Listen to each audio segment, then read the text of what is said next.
Hello friends, இந்த வீடியோவில் Java ப்ரோக்ராமிங்க்கு தேவையான என்விரான்மெண்ட் எப்படி நம்ம பிசிலேயோ இல்லை லேப்டாப்லேயோ எப்படி செட்டப் பண்ணுறது அப்படிங்கிறத பற்றி தான் பார்க்க போகிறோம். வீடியோக்குள்ளே போகிறதுக்கு முன்னாடி நம்ம EduTut சேனலை நீங்கள் இது வரைக்கும் சப்ஸ்கிரைப் பண்ணல அப்படின்னா கீழே EduTut அப்படி சேனல் நேமுக்கு பக்கத்தில் சப்ஸ்கிரைப் பட்டன் இருக்கும், அதை மறக்காமல் கிளிக் பண்ணுங்கள். அப்படியே பக்கத்தில் பார்த்திங்கன்னா பெல் நோட்டிஃபிகேஷன் ஐக்கான் இருக்கும், அதையும் கிளிக் பண்ணி அதில் ஆல் அப்படிங்கிற ஆப்ஷனையும் செலக்ட் பண்ணி வச்சுக்கோங்க. அப்போ தான் உங்களுக்கு ஃபர்தராக நோட்டிஃபிகேஷன்ஸ் காட்டும் நான் வீடியோஸ் அப்லோட் பண்ணுறப்ப. ஸோ நீங்களும் பார்த்து குயிக்காக லேர்ன் பண்ணிக்க முடியும்.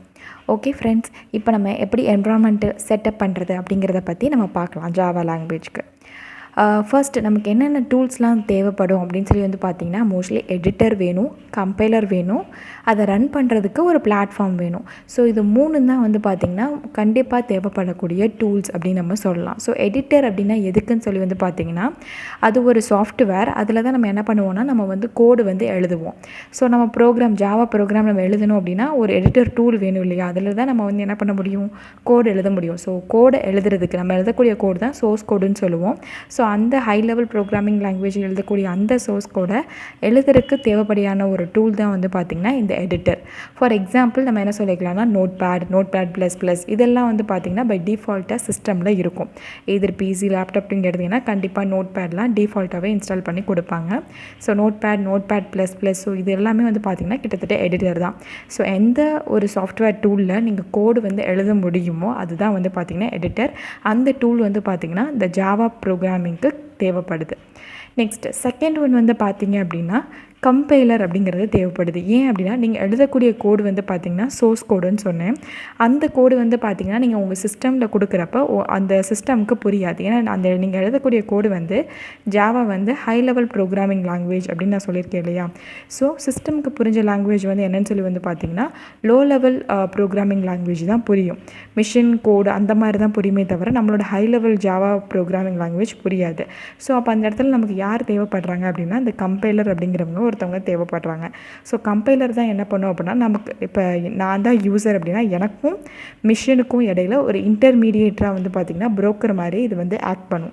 ஸோ நான் என்ன சொல்கிறேனோ, நான் என்ன கோடு எழுதி சோர்ஸ் கோடு இன்புட்டாக நான் கொடுக்குறேனோ கம்பைலருக்கு, அது அப்படியே அந்த இது லாங்குவேஜ்க்கு புரிகிற மாதிரி கொஞ்சம் லைட்டாக மிஷினுக்கு புரிகிற மாதிரி கன்வெர்ட் பண்ணும். ஸோ அதான் பார்த்திங்கன்னா கோடு கம்பைலேஷன். ஸோ அந்த மாதிரி கோடை கம்பைல் பண்ணுறதுக்கு எனக்கு என்ன தேவைப்படுது அப்படின்னு பார்த்திங்கன்னா, இந்த ஜேடிகே அப்படிங்கிறது எனக்கு தேவைப்படுது. ஸோ அதாவது இங்கே நான் என்ன இந்த ஜாவா சீன் கொடுத்துருக்கேன் அப்படின்னா, மோஸ்ட்லி கோடை கம்பைல் பண்ணுறதுக்கு நம்ம இந்த கமாண்ட் யூஸ் பண்ணுவோம் அப்படிங்கிறதுக்கான இங்கே நான் ஜாவா சி அப்படின்னு சொல்லி கொடுத்துருக்கேன். நீங்கள் எழுதக்கூடிய கோடு பார்த்திங்கன்னா ஜாவா கோடு எழுதியிருப்பீங்க இல்லையா, அது நீங்கள் கம்பைல் பண்ணுறப்ப எப்படி மாறும்னா ஜாவா சி கோடாக மாறும். ஸோ ஜாவா சி அப்படின்னா என்னென்னா கிளாஸ் ஃபைலாக பார்த்திங்கன்னா மாறும். நான் போன தடவை இன்ட்ரொடக்ஷன் வீடியோலேயே சொல்லியிருந்தேன், வாட் இஸ் ஜாவாலே பார்த்திங்கன்னா சொல்லியிருந்தேன். ஸோ ஃபஸ்ட்டு பார்த்திங்கன்னா உங்களுக்கு டேரெக்டாக ஜாவா கோடு டேரெக்டாக மிஷினுக்கு புரிகிற மாதிரி கோடாக கன்வெர்ட் ஆகாது. ஃபஸ்ட்டு ஜாவா கோடு பைட் கோடாக கன்வெர்ட் ஆகும். பைட் கோட்னா அதான் பார்த்திங்கன்னா இந்த ஜாவா சி ஃபைல் அப்படிங்கிறது. ஸோ இந்த ஃபைலை நீங்கள் எந்த பிளாட்ஃபார்மில் வேணாலும் ரன் பண்ணிக்கலாம். அது விண்டோஸாக இருக்கட்டும், லினக்ஸாக இருக்கட்டும், மேக் OS இருக்கட்டும். ஸோ எந்த பிளாட்ஃபார்மில் வேணாலும் நீங்கள் எடுத்துகிட்டு கொண்டு போய் ரன் பண்ண முடியும். இதுதான் பார்த்திங்கன்னா இதோட ஒரு அட்வான்டேஜ் நான் சொல்லியிருந்தேன். ஸோ அந்த மாதிரி இந்த இடத்துல கம்பைல் ஆப்ரேஷன் பெர்ஃபார்ம் பண்ணுறதுக்கு எது தேவைப்படுதுன்னா ஜேடிகே. ஸோ ஜேடிகேனா ஜாவா டெவலப்மெண்ட் கிட் பார்த்திங்கன்னா தேவைப்படுது. ஸோ அதுவும் எப்படின்னா லேட்டஸ்ட்டான வெர்ஷன் நீங்கள் இன்ஸ்டால் பண்ணிங்கன்னா இன்னும் கொஞ்சம் பெட்டராக இருக்கும். ஸோ இது இல்லாமல் கண்டிப்பாக பார்த்திங்கன்னா உங்களால் கோடை கம்பைல் பண்ண முடியாது. நெக்ஸ்ட் இப்போ நீங்கள் கம்பைல் பண்ணி வச்சுருக்கீங்க, இது பார்த்திங்கன்னா ஒரு இன்டர்மீடியட் லாங்குவேஜ் கோடாக தான் நமக்கு ஜாவாவில் கன்வெர்ட் ஆகி இருக்கும், ஜாவா சி அப்படின்னு. கம்ப்ளீட்டாக பார்த்திங்கன்னா நமக்கு கன்வெர்ட் ஆகலை. அதே மாதிரி அந்த கோடை இன்னும் கொஞ்சம் ஃபர்தராக கன்வெர்ட் பண்ணி நமக்கு ரன் பண்ணி நமக்கு அவுட்புட்டில் எக்ஸிக்யூட் பண்ணி அவுட்புட் வரணும் இல்லையா. ஸோ அதுக்கு அது நம்ம ரன் ஆப்ரேஷன் பெர்ஃபார்ம் பண்ணுவோம். ஸோ அந்த கோடை ரன் பண்ணுறதுக்கு நமக்கு என்ன தேவைப்படுது அப்படின்னா ஜேவிஎம்னா என்னென்னா ஜாவா வர்ச்சுவல் மிஷின் பார்த்திங்கன்னா தேவைப்படுது. ஸோ இந்த ஜாவா வர்ச்சுவல் மிஷினில் என்ன இருக்குன்னு பார்த்திங்கன்னா ரெண்டுமே இருக்கும், ஜேடிகேவும் இருக்கும் ப்ளஸ் ஜேஆர்ஏயும் இருக்கும். ஸோ ஜேஆர்இங்கிறது என்னென்னா ஜாவா ரன் டைம் என்விரான்மெண்ட், ஜேடிகேங்கிறது என்னென்னா ஜாவா டெவலப்மெண்ட் கிட். ஸோ இந்த ஜாவா ரன் டைம் என்விரான்மெண்ட் இருந்தால் தான் உங்களால் என்ன பண்ண முடியும் அப்படின்னா, உங்களால் கோடே பார்த்திங்கன்னா அந்த இடத்துல எக்ஸிக்யூட் பண்ண முடியும். அப்போ தான் உங்களுக்கு அவுட்புட் காமிக்கும். ஸோ இந்த ஜாவா வர்ச்சுவல் மிஷின் அப்படிங்கிறது கண்டிப்பாக பார்த்திங்கன்னா உங்கள் மிஷினில் இன்ஸ்டால் ஆகிருக்கணும். இல்லைன்னா உங்களால் கோடை எக்ஸிக்யூட் பண்ண முடியாது. ஸோ இதுதான் வந்து பார்த்திங்கன்னா மெயினாக உங்களுக்கு தேவைப்படக்கூடிய டூல்ஸ். ஸோ எடிட்டர் மட்டும் இருந்து கம்பைலர் இல்லாமல் இருந்துச்சுன்னா உங்களால் ஜாவா கோடு ஒன்றும் பண்ண முடியாது. கம்பைலர் மட்டும் இருந்து ரன் இல்லை எடிட்டர் ஏதாவது ஒன்று வந்து இல்லாமல் இருந்துச்சுன்னா உங்களால் ஒன்றும் பண்ண முடியாது. ஸோ இந்த 3 காம்போனன்ட்னே வந்து பார்த்திங்கன்னா ஒன்று சேர்ந்து தான் வந்து பார்த்திங்கன்னா உங்களுக்கு ஒரு கம்ப்ளீட்டான ஒரு இன்புட் நீங்கள் கொடுக்குறீங்க ஜாவா ஃபைலில். அப்போ அவுட்புட் வர்றதுக்கு காரணமாக இருக்கிறதுக்கு இந்த 3 டூல்ஸும் தான் வந்து பார்த்திங்கன்னா காரணமாக இருக்குது. ஸோ ஃபஸ்ட்டு டூல் உங்களுக்கு என்ன தேவைப்படுதுன்னு பார்த்திங்கன்னா எடிட்டர். ஸோ அந்த இடத்துல தான் நம்ம வந்து சோர்ஸ் கோடு வந்து எழுதுவோம். ஃபார் எக்ஸாம்பிள் நோட்பேட்++ன்னு நான் கொடுத்துருக்கேன். செகண்ட் வந்து பார்த்திங்கன்னா கம்பைலர் தேவைப்படுது. ஸோ கம்பைலர் எதுக்குன்னா நீங்கள் எழுதக்கூடிய சோர்ஸ் கோடு வந்து ஹை லெவல் லாங்குவேஜ், அது மிஷினுக்கு புரியாது. ஸோ மிஷினுக்கு புரிகிற மாதிரி கன்வெர்ட் பண்ணக்கூடிய அதுக்கு தான் அந்த கோடு கம்பைலேஷன் ப்ராசஸ். ஸோ அதுக்கு இந்த கம்பைலர் தேவைப்படுது. அதுக்கு தான் என்னென்னு பார்த்திங்கன்னா அதில் தான் JDK அப்படிங்கிறது ஒன்று இருக்குது. ஸோ அது மூலயமா தான் நம்ம கம்பைல் பெர்ஃபார்ம் பண்ண முடியும். ஸோ அதோட நேம் தான் இங்கே எக்ஸாம்பிள் JDK நான் கொடுத்துருக்கேன். நெக்ஸ்ட் அந்த கோடை நம்ம ரன் பண்ணி எக்ஸிக்யூட் பண்ணி அவுட்புட் காமிக்கணும் இல்லையா? ஸோ அதுக்கு நமக்கு என்ன தேவைப்படுதுன்னா ஜாவா வர்ச்சுவல் மிஷின், அதாவது Java run time environment plus JDK ரெண்டுமே நமக்கு வந்து தேவைப்படுது. ஸோ இதான் வந்து பார்த்திங்கன்னா 3மே தனித்தனியாக தேவைப்படக்கூடிய டூல்ஸ். இப்போ உங்கள் மிஷினில் வந்து பார்த்திங்கன்னா எனக்கு நோட்பேடோ இல்லை நோட்பேட்++ஓ இன்ஸ்டால் ஆகிருக்கு அப்படின்னா நீங்கள் என்ன பண்ணிக்கலாம்னா கம்பைல் பண்ணுறதுக்கு இந்த JDK இல்லைனா டேரெக்டாக நீங்கள் JVM-ஐ இன்ஸ்டால் பண்ணிக்கலாம். ஸோ JVM-ஐ இன்ஸ்டால் பண்ணிங்க அப்படின்னா ஆட்டோமேட்டிக்காக வந்து பார்த்திங்கன்னா உங்களுக்கு தேவையானது எல்லாமே வந்து டவுன்லோட் ஆகிரும். ஸோ அதே மாதிரி வந்து பார்த்திங்கன்னா இன்னொரு விதமும் இருக்குது. இதெல்லாம் வந்து பார்த்திங்கன்னா தனித்தனியாக வந்து இருக்கும். நீங்கள் நோட்பேடில் வந்து கோட் எழுதி அதுக்கப்புறம் கம்பைல் பண்ணுறதுக்கு கமாண்ட் டெர்மினல் ஓப்பன் பண்ணி கம்பைல் பண்ணி ரன் பண்ணுவீங்க. ஸோ இது ஒரு விதமான எப்படி ஒரு ட்ரெடிஷ்னல் மெத்தடுன்னு நம்ம சொல்லலாம். ஸோ ட்ரெடிஷ்னலாக வந்து பார்த்திங்கன்னா இந்த மாதிரி தான் நோட்பேடில் கோட் எழுதுவாங்க, கம்பைல் பண்ணுறதுக்கு கமாண்ட் டெர்மினல் ஓப்பன் பண்ணி அதை கம்பைல் பண்ணுறதுக்கு ஒரு கோட் எழுதுவாங்க, ரன் பண்ணுறதுக்கு ஒரு கமாண்ட் எழுதுவாங்க. ஸோ இப்படி தான் வந்து பண்ணிகிட்டு இருந்தாங்க. ஸோ லேட்டஸ்ட்டாக வந்தது தான் வந்து பார்த்திங்கன்னா நமக்கு IDE அப்படிங்கிறது. ஸோ IDEனா என்னென்னு மோஸ்ட்லி உங்களுக்கு தெரிஞ்சிருக்கும். Integrated development environment. அதாவது நீங்கள் வந்து பார்த்திங்கன்னா எடிட்டர், கம்பைலர், ரன் இந்த மாதிரி தனித்தனியாக ஒவ்வொரு சாஃப்ட்வேர் டூலையும் நீங்கள் வந்து இன்ஸ்டால் பண்ண வேண்டியது இருக்குது உங்கள் மிஷினில். ஸோ IDEயில் வந்து பார்த்திங்கன்னா அந்த பிரச்சனையே உங்களுக்கு கிடையாது. நீங்கள் ஜஸ்ட் இந்த சாஃப்ட்வேரை மட்டும் நீங்கள் கூகுளில் சர்ச் பண்ணி டவுன்லோட் பண்ணால் போதும். உங்கள் மிஷினுக்கு தேவையான டவுன்லோட் பண்ணிட்டு இன்ஸ்டால் பண்ணணும். ஸோ அது பண்ணால் மட்டும் போதும். உங்களுக்கு தேவையான இந்த எடிட்டர், கம்பைலர், அதை ரன் பண்ணுறதுக்கு எல்லா ப்ராசஸுமே பெர்ஃபார்ம் பண்ணுறதுக்கு தேவையான டூல்ஸ் எல்லாமே இதிலே வந்து பார்த்திங்கன்னா IDEயிலே இன்பில்ட்டாக இருக்கும். ஸோ அதான் வந்து பார்த்திங்கன்னா நேம்டே இருக்குது பாருங்கள், இன்டெகிரேட்டட் டெவலப்மெண்ட் என்விரான்மெண்ட். நீங்கள் ஒரு கோடை டெவலப்மெண்ட் பண்ணுறதுக்கு தேவையான எல்லா டூல்ஸுமே இதில் இருக்குது அப்படிங்கிறத சொல்கிறது தான் இன்டெகிரேட்டட் டெவலப்மெண்ட் என்விரான்மெண்ட் நேம் வச்சுருக்காங்க. ஸோ ஃபஸ்ட்டு வந்து பார்த்திங்கன்னா இது 3மே வந்து நான் ஜாவாக்கு தேவையான சில IDEs, இம்பார்ட்டண்ட்டான IDEs வந்து நான் இங்கே வந்து லிஸ்ட் அவுட் பண்ணியிருக்கேன். ஃபஸ்ட்டு வந்து பார்த்திங்கன்னா எக்லிப்ஸ். ஸோ கூகுளில் நீங்கள் சர்ச் பண்ணி பார்த்துக்கலாம். எக்லிப்ஸ் IDE டவுன்லோட் பண்ணி நீங்கள் அதை யூஸ் பண்ணிக்கலாம். இல்லைனா வந்து பார்த்திங்கன்னா நெட்பீன்ஸ் அப்படின்ட்டு இருக்கும். ஸோ அது வந்து பார்த்திங்கன்னா ரொம்ப ரொம்ப ஸ்டேபிளான IDE. ஸோ நீங்கள் நெட்பீன்ஸ் யூஸ் பண்ணுறதுனாலும் நீங்கள் யூஸ் பண்ணிக்கலாம். இல்லை JEdit அப்படின்னு சொல்லிட்டு இன்னொரு IDE இருக்குது. ஸோ நீங்கள் வந்து எந்த IDE யூஸ் பண்ணுறதா இருந்தாலும் அது வந்து உங்கள் சாய்ஸ். நீங்கள் வந்து எக்லிப்ஸ்லேயே வந்து ஆல்ரெடி ப்ராக்டிஸ் பண்ணியிருக்கீங்க அப்படின்னா நீங்கள் அதையே ப்ரிஃபர் பண்ணுங்கள். நெட்பீன்ஸ் தான் எனக்கு வந்து கம்ஃபர்டபுள் அப்படின்னா நீங்கள் அதையே ப்ரிஃபர் பண்ணுங்கள். JEditனா வந்து அதான் உங்களுக்கு கம்ஃபர்டபுளாக நீங்கள் அதை ப்ரிஃபர் பண்ணிக்கோங்க. ஸோ எந்த IDE வேணால் நீங்கள் சூஸ் பண்ணிக்கோங்க. மோஸ்ட்லி நமக்கு வந்து மெயின் இங்கே வந்து என்ன பண்ணால் நம்ம ஜாவா லாங்குவேஜ் லேர்ன் பண்ணுறதா இங்கே மெயின். ஸோ IDE அப்படிங்கிறது உங்கள் சாய்ஸ் தான். நீங்கள் என்ன வேணால் சூஸ் பண்ணிக்கலாம். ஸோ ஃபஸ்ட் நான் வந்து இங்கே என்ன காமிக்க போகிறேன் அப்படின்னா உங்கள் என்விரான்மெண்ட்டை செட்டப் பண்ணுறதுக்கு தேவையான லிங்க் நான் வந்து கொடுக்க போகிறேன். ஸோ மோஸ்ட்லி இந்த ஜாவா SE இந்த இதை வந்து பார்த்திங்கன்னா டவுன்லோட் பண்ணுறதுக்கு நான் இந்த லிங்க் வந்து பார்த்திங்கன்னா உங்களுக்கு நான் டிஸ்கிரிப்ஷனில் கொடுக்குறேன். ஸோ இந்த லிங்க்கை நீங்கள் கிளிக் பண்ணுறப்ப உங்களுக்கு ஜாவா டவுன்லோட் பண்ணக்கூடிய பேஜ் வந்து பார்த்திங்கன்னா ஓப்பன் ஆகும். ஸோ இதான் வந்து பார்த்திங்கன்னா ஒராக்கிள் பேஜ். ஸோ இந்த பேஜில் வந்து பார்த்திங்கன்னா உங்களுக்கு வந்து இதான் வந்து Java SE development kit 8 downloads. So latest version இருக்கக்கூடிய ஜாவா வந்து எப்படி டவுன்லோட் பண்ணுறது அப்படிங்கிறத இந்த பேஜில் வந்து பார்த்திங்கன்னா அழகாக வந்து எக்ஸ்பிளைன் பண்ணியிருக்காங்க. ஸோ இதில் வந்து பார்த்திங்கன்னா Java SE development kit. So இதான் JDK டெவலப்மெண்ட் கிட்டு தான் வந்து பார்த்திங்கன்னா JDK. ஸோ நீங்கள் JDKவை இன்ஸ்டால் பண்ணுறதுக்கு எது வேணாலும் நீங்கள் வந்து கிளிக் பண்ணிக்கலாம். இது வந்து நான் ட்ரெடிஷ்னல் மெத்தட்னு சொன்னேன் இல்லையா? ஸோ ட்ரெடிஷ்னல் மெத்தடில் இப்படி தான் பண்ணுவாங்க. ஸோ கோடு வந்து நோட்பேட் இல்லை நோட்பேட்++ல எழுதுவாங்க. உங்களுக்கு தேவையான என்ன JDKவோ அதை நீங்கள் டவுன்லோட் பண்ணிக்கலாம். ஸோ நீங்கள் மேக் OS யூஸராக இருந்தீங்கன்னா அதுக்கு ரிலேட்டடான இந்த லிங்க்கை நீங்கள் கிளிக் பண்ணிக்கலாம். இல்லை வந்து விண்டோஸ் யூஸராக இருந்தீங்கன்னா நீங்கள் இது கிளிக் பண்ணிக்கலாம். அது வந்து x86 இல்லை x64 ப்ராசஸர் யூஸ் பண்ணுறீங்களா அப்படிங்கிறத பொறுத்து. ஸோ நீங்கள் என்ன OS யூஸ் பண்ணுறீங்க, அது என்ன வெர்ஷனில் யூஸ் பண்ணுறீங்க, என்ன ப்ராசஸர் 64 இல்லை வந்து 86 ஸோ அதெல்லாம் நீங்கள் பார்த்து அதுக்கு ரிலேட்டடாக இருக்கக்கூடிய லிங்க்கை வந்து கிளிக் பண்ணி உங்கள் லேப்டாப்லேயோ இல்லை PCலையோ டவுன்லோட் பண்ணி வச்சுக்கோங்க. ஸோ இது வந்து பார்த்திங்கன்னா ட்ரெடிஷ்னலாக யூஸ் பண்ணக்கூடிய மெத்தட். ஸோ இன்னொன்று வந்து பார்த்திங்க அப்படின்னா இந்த லிங்க்கும் நான் உங்களுக்கு வந்து இதில் வந்து உங்களுக்கு நான் கொடுக்குறேன். கீழே டிஸ்கிரிப்ஷனில் வந்து கொடுக்குறேன்.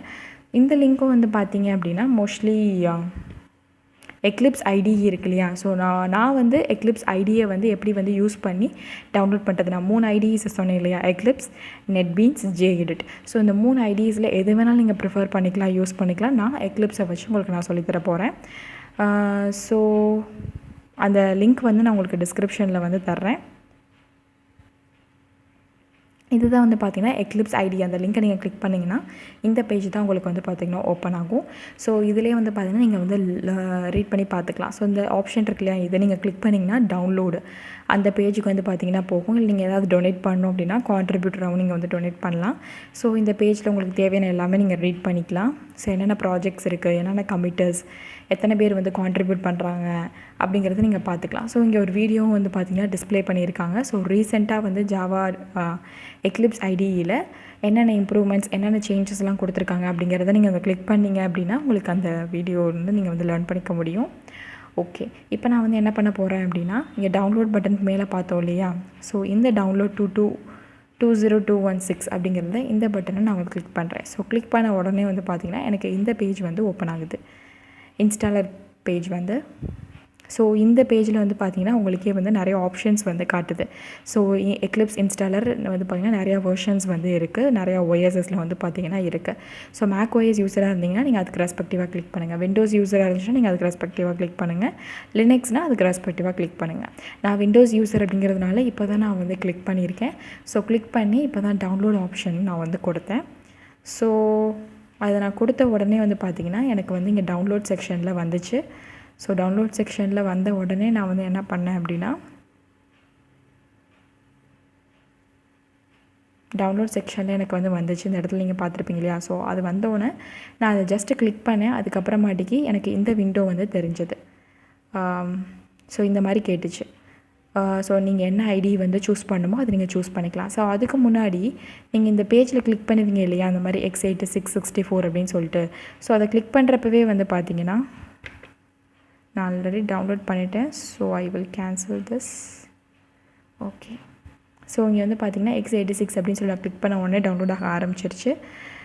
அது நீங்கள் கீழே வந்து பார்த்திங்கன்னா உங்களுக்கு வந்து எல்லா ஸ்டெப்ஸுமே கொடுத்துருப்பாங்க.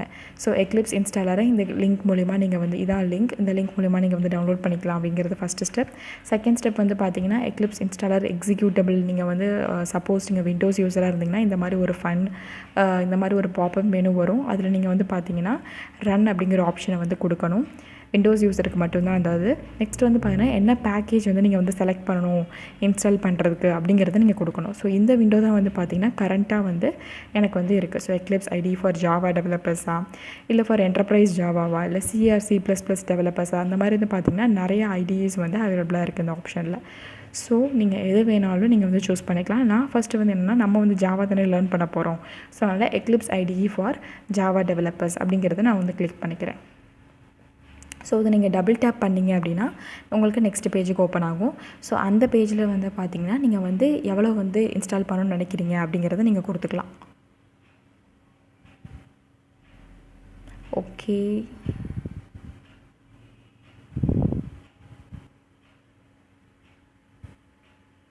அது க்ளோஸ் ஆகிடுச்சு. இப்போ நான் உங்களுக்கு டவுன்லோட்ஸ் ஃபோல்டரில் வந்து நான் உங்களுக்கு ஓப்பன் பண்ணுறேன்.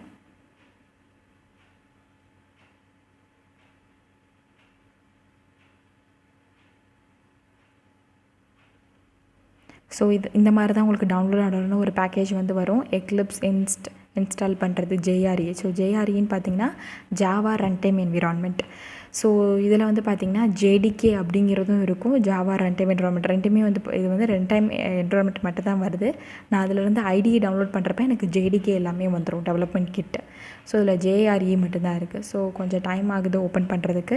ஸோ நீங்கள் இந்த மாதிரி இதை கிளிக் பண்ணி உங்களுக்கு தேவையான நான் அந்த ஸ்க்ரீனில் காமிச்சேன் இல்லையா, ஸோ அதை நீங்கள் கிளிக் பண்ணி என்ன பண்ணிக்கலாம் அப்படின்னா உங்களுக்கு என்ன ஆப்ஷன் வேணுமோ அதை நீங்கள் செலக்ட் பண்ணிக்கலாம். செலக்ட் பண்ணிவிட்டு நெக்ஸ்ட்டு எந்த இன்ஸ்டாலேஷன் ஃபோல்டரில் நீங்கள் வந்து செலக்ட் பண்ணுமோ அதை நீங்கள் செலக்ட் பண்ணிங்கன்னா நெக்ஸ்ட்டு வந்து இந்த நீங்கள் ஆப்ஷன் ஆப்ஷன் வந்து செலக்ட் பண்ணிக்கோங்க. ஸோ டெஸ்க்டாப் ஷார்ட்கட் க்ரியேட் பண்ணி வச்சுக்கிட்டிங்கன்னா உங்களுக்கு ரொம்ப யூஸ்ஃபுல்லாக இருக்கும். ஸோ எப்போல்லாம் லேப்டாப் ஓப்பன் பண்ணி நீங்கள் ஒர்க் பண்ண நினைக்கிறீங்களோ அப்போ நீங்கள் டேரெக்டாக டெஸ்க்டாப்லேருந்தே ஓப்பன் பண்ணிக்கலாம் ஜாவா ஐடியை. அதே மாதிரி ஸ்டார்ட் மெனு என்ட்ரிலே நீங்கள் வந்து பார்த்தீங்கன்னா கொடுக்குற மாதிரி இதில் 2 கிளிக் பண்ணிவிட்டு இந்த இன்ஸ்டால் பட்டனை கிளிக் பண்ணுங்கள். ஸோ கிளிக் பண்ணிங்க அப்படின்னா உங்களுக்கு ஆட்டோமேட்டிக்காக வந்து பார்த்திங்கன்னா இன்ஸ்டால் ஆகிட்ருக்கும். ஒன்ஸ் இன்ஸ்டாலேஷன் ஆகி முடித்த உடனே நீங்கள் வந்து என்ன பண்ணணும்னா லான்ச் நீங்கள் கொடுத்தீங்கன்னா உங்களுக்கு அந்த இன்ஸ்டாலர் வந்து ஓப்பன் ஆகிறது காமிக்கும். ஸோ இப்படி தான் வந்து பார்த்திங்க அப்படின்னா வந்து எப்படி வந்து ஐடி டவுன்லோட் பண்ணுறது நான் சொன்னேன் இல்லையா. ஸோ இதே ப்ரொசீஜரை நான் ஃபாலோ பண்ணி தான் நான் என் லேப்டாப்பில் வந்து ஆல்ரெடி இன்ஸ்டால் பண்ணி வச்சுருக்கேன். ஸோ இப்போதைக்கு இந்த எக்ஸ்ப்ளனேஷன் ஓகே இந்த என்விரான்மெண்ட் செட்டப்புக்கு. ஸோ மெயினாக வந்து பார்த்தீங்க அப்படின்னா நீங்கள் தெரிஞ்சுக்க வேண்டியது எப்படி வந்து லோக்கலாக என்விரான்மெண்ட் செட்டப் பண்ணுறது அப்படிங்கிறத அந்த நான் லிங்க் நான் உங்களுக்கு கொடுக்குறேன். ஸோ அதிலேருந்து நீங்கள் பார்த்தாலே நீங்கள் வந்து இது இன்ஸ்டால் பண்ணிக்கலாம். ஸோ ஃபஸ்ட்டு நான் சொல்கிற லிங்க் வந்து பார்த்தீங்கன்னா அது வந்து வெறும் ட்ரெடிஷ்னலாக யூஸ் பண்ணிகிட்டு இருக்கக்கூடிய மெத்தட். அப்புறம் வந்து நீங்கள் ஐடியை நீங்கள் இன்ஸ்டால் பண்ணுறீங்க அப்படின்னா வந்து நீங்கள் அந்த மெத்தடை வந்து பார்த்திங்கன்னா ப்ரிஃபர் பண்ணிக்கலாம். ஸோ 2 மெத்தட்ஸ் நான் வந்து சொல்லியிருக்கேன் எப்படி ஜாவா வந்து இன்ஸ்டால் பண்ணுறது அப்படின்னு. நீங்கள் 2 பேஜ்லையுமே போய் பாருங்கள், அங்கே இருக்கக்கூடிய இன்ஸ்ட்ரக்ஷன்ஸ் நல்லா ரீட் பண்ணுங்கள். அதுக்கப்புறம் .exe அந்த அப்ளிகேஷன்ஸ் இல்லையா அதை நீங்கள் இன்ஸ்டால் பண்ணிக்கோங்க உங்கள் மிஷினில். ஸோ இன்ஸ்டால் பண்ணதுக்கப்புறம் கடைசியாக ஒரு விஷயம் நீங்கள் எந்த பாயிண்ட்டை மட்டும் மறக்காதீங்க, என்விரான்மெண்டல் வேரியபிள்ஸை நீங்கள் வந்து செட்டப் பண்ணணும். ஸோ அது எப்படி அப்படிங்கிறது வந்து பார்த்திங்க அப்படின்னா மோஸ்ட்லி உங்களுக்கே தெரிஞ்சிருக்கும். ஸோ பாத் வேரியபிள்ஸ் அப்படிங்கிறது எங்கே இருக்குது அப்படின்னு சொல்லி நீங்கள் பார்க்கணும். ஸோ பாத் வேரியபிள்ஸ் அப்படின்னு சொல்லி வந்து பார்த்தீங்கன்னா நீங்களே உங்கள் விண்டோஸ் இருக்குது இல்லையா, ஸோ அந்த ஐக்கானை நீங்கள் வந்து கிளிக் பண்ணி அதில் வந்துட்டு என்விரான்மெண்ட் வேரியபிள்ஸ் அப்படின்னு சொல்லி சர்ச் பண்ணாலே வந்து பார்த்தீங்கன்னா அதை நீங்கள் கிளிக் பண்ணி ஓப்பன் பண்ணுறப்ப உங்களுக்கு என்விரான்மெண்டல் வேரியபிள்ஸ்னு ஒரு கீழே செக்ஷன் இருக்கும். அதை கிளிக் பண்ணி பாத்தை மட்டும் நீங்கள் வந்து சேஞ்ச் பண்ணிக்கணும். ஸோ அதை மட்டும் நீங்கள் பண்ணிட்டீங்க அப்படின்னா வந்து உங்களுக்கு ஜாவா வந்து உங்கள் மிஷினில் சக்ஸஸ்ஃபுல்லாக வந்து இன்ஸ்டால் ஆயிடுச்சு. ஸோ நீங்கள் ஈஸியாக வந்து பார்த்தீங்கன்னா எக்லிப்ஸ் ஐடியை யூஸ் பண்ணிக்கலாம். ஓகே ஃப்ரெண்ட்ஸ், இந்த வீடியோவில் எப்படி வந்து பார்த்திங்கன்னா ஜாவா நம்ம ப்ரோக்ராமிங் லாங்குவேஜ்க்கு என்விரான்மெண்ட் செட்டப் பண்ணுறது அப்படிங்கிறத பற்றி பார்த்தோம். நெக்ஸ்ட் வீடியோவில் வந்து பார்த்திங்கன்னா பேசிக் சின்டாக்ஸ் எப்படி வந்து ஜாவாவில் இருக்கும் அப்படிங்கிறத பற்றி தான் நான் உங்களுக்கு சொல்லித்தர போகிறேன். ஸோ நீங்கள் அந்த வீடியோவை பார்க்குறதுக்கு முன்னாடி நம்ம EduTut சேனல் நீங்கள் இது வரைக்கும் சப்ஸ்கிரைப் பண்ணலைன்னா சப்ஸ்கிரைப் பண்ணுங்கள். பெல் நோட்டிஃபிகேஷன் ஐக்கானையும் கிளிக் பண்ணி வச்சுக்கோங்க. உங்கள் ஃப்ரெண்ட்ஸ்க்கும் மறக்காமல் ஷேர் பண்ணி சப்போர்ட் பண்ணுங்கள் ஃப்ரெண்ட்ஸ். தேங்க்யூ அண்ட் கீப் வாட்சிங்.